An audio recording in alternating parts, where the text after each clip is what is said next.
Race విషయంలో ఎటువంటి అవినీతి జరగలేదు, లేనటువంటి అవినీతిని ఆపాదిస్తూ ఈ రకంగా వేధిస్తున్నారంటూ బీఆర్ఎస్ పార్టీ చెబుతుంది. అట్ ద సేమ్ టైం చట్టానికి సహకరించాలి, చట్టం పట్ల గౌరవము, న్యాయం పట్ల, న్యాయ వ్యవస్థ పట్ల నమ్మకం ఉన్నటువంటి వ్యక్తిగా నేను విచారణకు హాజరవుతానంటూ మొన్న ఏసీబీ విచారణకు హాజరయ్యారు. సుమారు 6 గంటల పాటు తనకు తెలిసినటువంటి సమాచారాన్ని మొత్తం అందించారు. మళ్ళీ ఎప్పుడు పిలిచినా కూడా ఏసీబీ విచారణకు హాజరవుతానంటూ చాలా విశ్వాసంగా కేటీఆర్ చెప్పారు. సో దాంట్లో భాగంగా ఇవాళ ఈడీ విచారణ కూడా హాజరయ్యారు. ఈడీ విచారణకు హాజరైన నేపథ్యంలో బీఆర్ఎస్ నాయకుల పట్ల, కార్యకర్తల పట్ల పోలీసులు ఓ దశలో వాళ్ళతో మాట్లాడిస్తున్నటువంటి టీ న్యూస్ ఛానల్ పైన కూడా పోలీసులు వ్యవహరించిన తీరు పట్ల తీవ్రంగా ఆగ్రహం వ్యక్తమవుతుంది. మా ప్రతినిధి లివిల్ మరింత సమాచారం అందిస్తారు. ఎస్ లివిల్, BRS party working president KTR ED విచారణకు హాజరయ్యారు. సో పార్టీ కార్యకర్తల్లో, శ్రేణుల్లో ఎటువంటి తప్పు చేయలేదు, అయినా కూడా సరే చట్టాన్ని గౌరవిస్తాం కాబట్టి మేము అటెండ్ అవుతున్నారు కేటీఆర్ గారు. కానీ అక్కడ సంఘీభావంగా వెళ్ళినటువంటి నాయకుల పట్ల పోలీసులు వ్యవహరించిన తీరు, ప్రభుత్వం వ్యవహరిస్తున్న తీరు పట్ల పార్టీ క్యాడర్ ఏమంటున్నారు?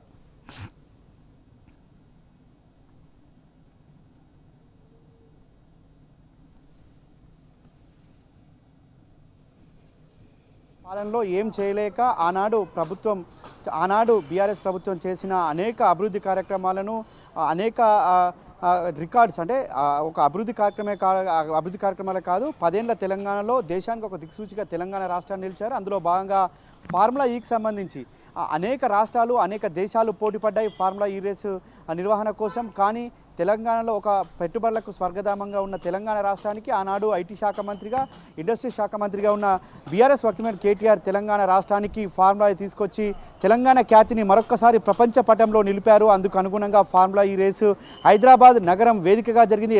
ఎంతోమంది అంతర్జాతీయ ఈవెంట్స్ ఆర్గనైజర్స్ హైదరాబాద్ నగరానికి వచ్చారు. వారంతా కూడా ఈవెంట్స్లో పార్టిసిపేట్ చేశారు. హైదరాబాద్ ఖ్యాతిని ప్రపంచానికి చాటి చెప్పారు. అయితే ఇవన్నీ కూడా ఏదైతే రెండవసారి కూడా ఫార్ములా ఈ రేసుకు సంబంధించి నిర్వహణకు ఆనాడు బీఆర్ఎస్ ప్రభుత్వం ఉన్నప్పుడు ఏర్పాటు చేశారు. అయితే ఎన్నికల కోడ్ వచ్చింది. ఎన్నికల కోడ్ రావడంతో కొంత అడ్డంకులు వచ్చాయి. అడ్డంకుల నేపథ్యంలో ఎలాగైనా రాష్ట్రాన్ని మరొకసారి ప్రపంచ పట్టణంలో నిలపాలి, ప్రపంచ ఖ్యాతిని తెలంగాణ రాష్ట్రాన్ని ఇమిడించాలనే ఒకే ఒక ఉద్దేశంతో మరొకసారి ఫార్ములా ఈకి సంబంధించి తెలంగాణకు సంబంధించిన ఫార్ములా రెండోసారి కూడా నిర్వహణకు సంబంధించి కొన్ని 47 కోట్ల లావాదేవీలు జరిగాయి. ఆ లావాదేవీలన్నీ కూడా ఒక సక్రమము, ఏదైతే ప్రొసీజర్ ప్రకారమే జరిగాయి. ఎన్నికల కోడ్ నిర్వహణ వల్ల ఆనాడు మంత్రిగా అటు అధికారులకు ఆదేశాలు జారీ చేశారు. కానీ అకస్మాత్తుగా మూడవసారి అధికారంలోకి కాంగ్రెస్ ప్రభుత్వం రావడం, కాంగ్రెస్ ప్రభుత్వం వచ్చిన తర్వాత వారు వెనువెంటనే ఫార్ములా ఈని రద్దు చేయడం, ఇవన్నీ జరిగినాయి. ఫార్ములా ఈ రద్దు చేయడంతో దాదాపు 40-50 కోట్ల రూపాయలు రాష్ట్రానికి నష్టం చేకూర్చమే కాకుండా ఎఫ్పిఓ కంపెనీకి సంబంధించి కూడా పెద్ద ఎత్తున నష్టం వాటిల్లింది. ఆ కంపెనీకి సంబంధించి కూడా వారంతా కూడా ఆగ్రహం వ్యక్తం చేశారు. ఈ నేపథ్యంలో ఇటు ఒక కక్షపూరితమైన రాజకీయ వాతావరణం సృష్టించాలి, రాజకీయ కక్ష నేపథ్యం పెట్టాలి అనే ఒకే ఒక ఉద్దేశంతో ఏదైతే ఈ ఫార్ములా ఈకి సంబంధించిన అక్రమ అవినీతి అని చెప్పేసి ఒక అక్రమ కేసులు ఏసీబీకి ఫిర్యాదు చేసిన తర్వాత ఏసీబీ కేసు నమోదు చేసిన తర్వాత ఏసీబీ విచారణ అంటూ అడవిడి చేయడం, ప్రభుత్వంలో ఒక గందరగోళమైన వాతావరణం ఏర్పడడం, తర్వాత ఏసీబీ విచారణ కాదు, ఏసీబీ ఎఫ్ఐఆర్ నమోదు చేసింది కాబట్టి ఈడీ కూడా ఎంటర్ కావడం. అంటే ఇక్కడ చోటేబాయ్ బడేబాయ్, అంటే కేంద్రంలో ఉన్న ప్రధానమంత్రి బడేబాయ్, రాష్ట్రంలో ఉన్న రేవంత్ చోటేబాయ్ అనే తీరుగా ఇవాళ వివరించిన తీరు కూడా యావత్ తెలంగాణ ప్రజలంతా కూడా చర్చించుకున్నారు. ఏదైతే ఈడీ విచారణకు సంబంధించి కూడా ఖచ్చితంగా మేము సహకరిస్తాం, ఏసీబీ అధికారులకు అడిగిన సమాధానాలు చెప్తామని అనేక సందర్భాల్లో అనేక వేదికల పైన BRS working president KTR formula ఈకి సంబంధించి అనేక విషయాలను వెల్లడించారు. ఇందులో ఎలాంటి అవినీతులు జరగలేదని చెప్పారు. ల్యాబ్స్, ఏదైతే ప్రొసీజర్ ల్యాబ్స్ మాత్రమే జరిగాయని స్వయంగా ఒక మంత్రి, రాష్ట్ర క్యాబినెట్లో ఉన్న ఒక మంత్రి పొన్నం ప్రభాకర్ కూడా చెప్పారు. ఇందులో అవినీతి జరగలేదు, కానీ కావాలని ఒక కక్షపూరిత కుట్రలో భాగంగానే ఇవాళ జరిగిన అవినీతి ఆరోపణలను ఖచ్చితంగా మేము ఎదుర్కొంటాం, న్యాయపరంగా పోరాటం చేస్తూనే ప్రజలకు ఇచ్చిన హామీలపైన ప్రభుత్వాన్ని ఎప్పటికప్పుడు నిలదీస్తామని చెప్పేసి బీఆర్ఎస్ వర్కింగ్ కేటీఆర్ చెప్పారు. అందులో భాగంగానే ఏసీబీ విచారణ కూడా హాజరయ్యారు. ఏసీబీ విచారణలో అనేక అంశాలను కూడా చెప్పారు. గతంలో చెప్పిన ప్రతి అంశాన్ని కూడా ఏసీబీకి చెప్పారు. చెప్పిన తర్వాత ఈడీకి సంబంధించి కూడా నోటీసులు ఇచ్చింది. ఈడీ కూడా హాజరవుతుందని చెప్పారు. ఈడీ ఇవాళ కొద్దిసేపటి క్రితం ఈడీ విచారణకు హాజరయ్యాడు. ఈడీ విచారణకు సంబంధించి కూడా ఏదైతే ఏసీబీ అధికారుల ప్రశ్నలు కావచ్చు, ఈడీ అడిగిన ప్రశ్నలకు కూడా మేము సమాధానం చెప్తాం. ఖచ్చితంగా ఆనాడు ప్రపంచానికి తెలంగాణ ఖ్యాతిని చెప్పడం కోసమే ఆనాడు ఫార్ములా ఈని తీసుకొచ్చాం. ఫార్ములా ఈలో మనం దాదాపు 700 పైచిలు కోట్ల పెట్టుబడులను మనం తెలంగాణ రాష్ట్రం ఆకర్షించింది, అభివృద్ధికి ఎంతో దోహదపడింది. ఇవాళ తెలంగాణ ఖ్యాతిని ప్రపంచ పటంలో అంతర్జాతీయ వేదికలపైన ఒక క్రీడా రంగాన్ని ఉంచడం అంటే ఖచ్చితంగా అది ఫార్ములా ఈకి సంబంధించి కావచ్చు. అనేక రంగాల్లో అభివృద్ధి చెందిన తెలంగాణ రాష్ట్రాన్ని ఈ విధంగా తీసుకుపోవడానికే నేను ఆనాడు చేశానే తప్ప ఎలాంటి అవినీతి జరగలే, పైసా కూడా అవినీతి జరగలేదు, ఎలాంటి అక్రమ లావాదేవీలు జరగలేదని చెప్పేసి కూడా బీఆర్ఎస్ వర్కింగ్ కేటీఆర్ ఇప్పటికే కుండబద్దలు కొట్టారు. మరొకసారి కూడా ఇవాళ ఈడీ అడిగే ప్రశ్నలకు కూడా సమాధానం చెప్తారని చెప్పారు. ఇలా ఎక్స్ వేదిక కూడా స్పందించారు బీఆర్ఎస్ వర్కింగ్ కేటీఆర్. నేను ఖచ్చితంగా ఏసీబీ విచారణకు హాజరైనా ఇవాళ ఈడీ విచారణకు కూడా హాజరవుతా, ఎలాంటి అవినీతికి ఆస్కారం లేని ఈ ఫార్ములా ఈ రేసుకు సంబంధించి కూడా నేను మరొకసారి స్పష్టం చేస్తాను. అక్కడ ఈడీ ఆఫీస్ దగ్గర ఎటువంటి ఒక పోలీసుల చర్య ఎట్లా ఉందో మనం చూసాం. సంఘీభావంగా తమ నాయకుడు వచ్చినప్పుడు ఎవరైనా సహజంగా అక్కడికి వెళ్తారు. సో అటువంటి వాళ్ళ పట్ల పోలీసులు వ్యవహరించిన తీరు, తర్వాత అక్కడ వాళ్ళందరినీ మాట్లాడిస్తున్నటువంటి మన ఛానల్ టీ న్యూస్ పైన కూడా వాళ్ళు కొంచెం ఒక ఫోర్స్గా దూకుడుగా నెట్టివేయడం, ఇదంతా జరిగినటువంటి దాన్ని దాంతోపాటుగా చాలామంది నాయకుల్ని కూడా అరెస్ట్ చేసి పోలీస్ స్టేషన్లకు తరలించారు. సో దీని పట్ల ఇంకా ఎట్లా రియాక్షన్ వచ్చే అవకాశం ఉంది బీఆర్ఎస్ పార్టీ నుంచి? ఇవాళ మొదటి నుంచి కూడా బీఆర్ఎస్ పార్టీ ప్రజలకు అండగా ప్రభుత్వాన్ని నిలదీస్తూ ఎప్పటికప్పుడు ముందుకెళ్తుంది. ఈ తరుణంలోనే బీఆర్ఎస్ నాయకులను ఏదైనా ఒక కాల్ చేస్తే దానికి ఎక్కడికక్కడ హౌస్ అరెస్ట్ చేయడం కావచ్చు, నిర్బంధించడం కావచ్చు మీరు హోల్డ్లో ఉండండి ప్రస్తుతం. ఎస్ లివిల్, అంటే ఇందాక అరెస్టుల పర్వం ఎట్లా కొనసాగిందో మనం చూసాం. అక్కడ సంఘీభావంగా వెళ్ళినటువంటి నాయకులందరినీ కూడా అరెస్ట్ చేసి పోలీస్ స్టేషన్ తరలించారు. దాంట్లో చాలామంది మహిళా నేతలు కూడా ఉన్నారు. సో కేవలం సంఘీభావంగా వెళ్ళినందుకే ఈ రకంగా అరెస్టులు చేయడాన్ని బీఆర్ఎస్ పార్టీ చాలా తీవ్రంగా పరిగణిస్తోంది. సో ఇంకా ఎట్లా దీని పట్ల రియాక్షన్స్ వచ్చే అవకాశం ఉంది?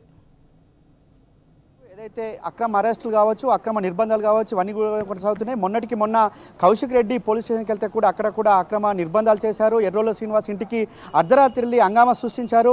ఇవాళ ఈడీ విచారణ నేపథ్యంలో కూడా పోలీసులు తన దూకుడు వ్యవహరించారు. ఇవాళ రాజ్యాంగం, అంబేద్కర్ రచించిన రాజ్యాంగం ప్రకారం పోలీసులు వ్యవహరిస్తలేరు, కేవలం గాంధీ భవన్ రాజ్యాంగాన్ని ఫాలో అవుతున్నారనేది మనకు స్పష్టంగా అర్థం. దీంతో మనతో మాట్లాడడానికి ఎర్రోల శ్రీనివాస్ నాయుడు ఇవాళ చెప్పండి, ఇవాళ పోలీసుల తీరు, ఇవాళ ఈడీ ఆఫీస్ దగ్గర బీఆర్ఎస్ మహిళా నాయకులపైన కావచ్చు, బీఆర్ఎస్ నాయకులపైన వివరించిన తీరును ఏ విధంగా చూడొచ్చు? అసలు కాంగ్రెస్ పార్టీ కేవలము అరెస్టులతోని, అక్రమ కేసులతోనే ఇలా 1 ఇయర్ పాలన గడిచింది.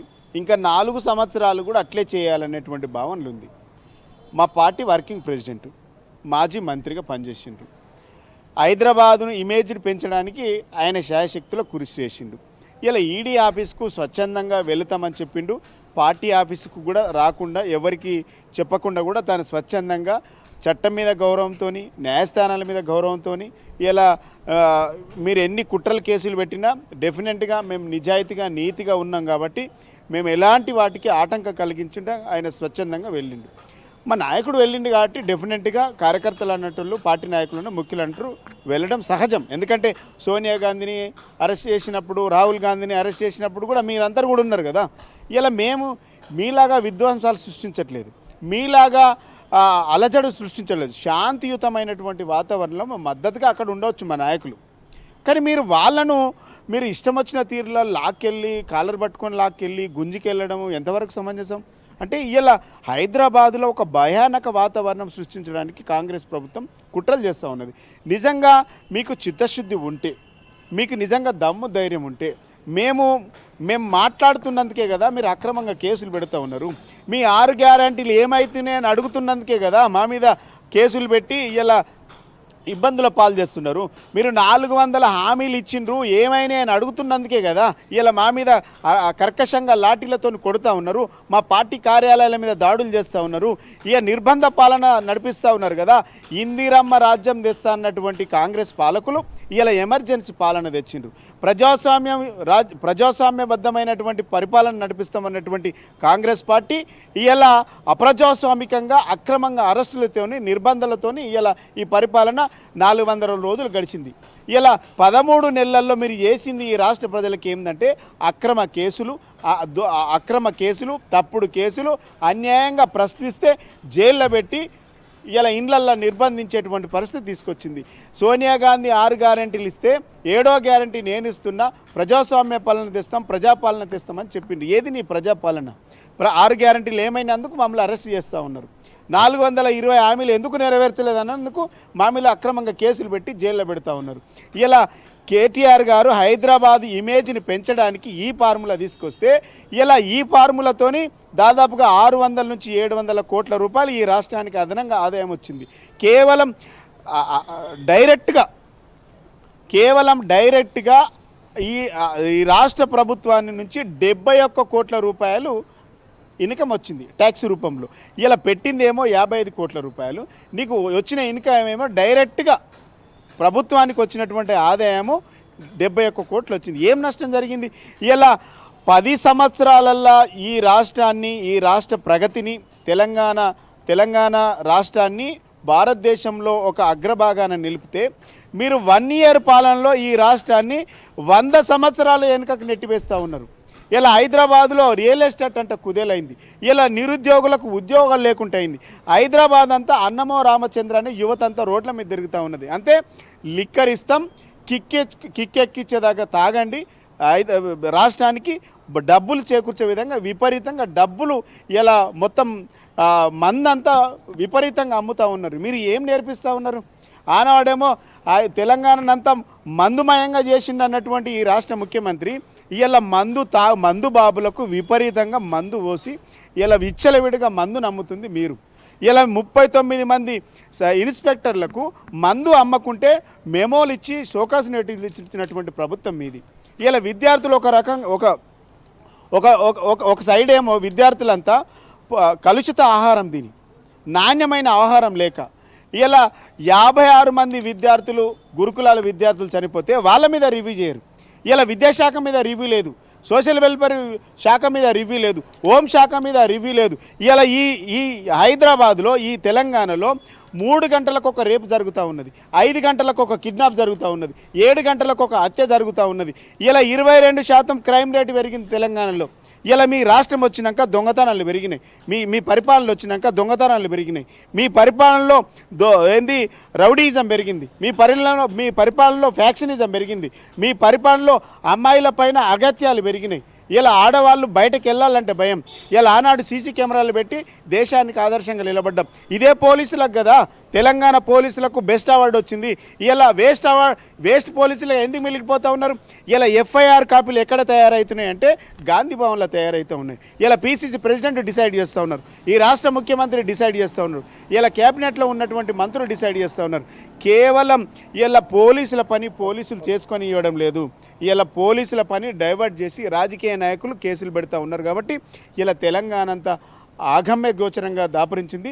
ఇలా మంచి బాకుపచ్చని తెలంగాణ విధ్వంస తెలంగాణగా తయారు చేస్తుంది ఈ రాష్ట్ర కాంగ్రెస్ ప్రభుత్వం, ముఖ్యమంత్రి గారు, క్యాబినెట్ మంత్రులు. ఇవన్నిటికీ కారణం ఈ క్యాబినెట్, ముఖ్యమంత్రి, ఈ రాష్ట్ర పాలకులే బాధ్యత అంటున్నాం మేము. ఓకే, ఇవాళ ఏదేమైనప్పటికీ వాళ్ళ విధ్వంస తెలంగాణలో ఏదో ప్రజాస్వామ్యాన్ని కూని చేస్తున్నారు, ఇందిరమ్మ రాజ్యంలో ఎమర్జెన్సీ తలపించే విధంగా ఉందని చెప్పేసి కూడా చెప్తున్నారు. ఇవాళ ఏదేమైనప్పటికీ వాళ్ళ ఈడీ ఆఫీస్ దగ్గర జరిగిన టీ న్యూస్ పైన ఘటన కావచ్చు, ఇటు బీఆర్ఎస్ నాయకులపైన జరిగిన ఘటనను తీవ్రంగా ఖండిస్తున్నామని చెప్తున్నారు Errolla Srinivas. Over to studio.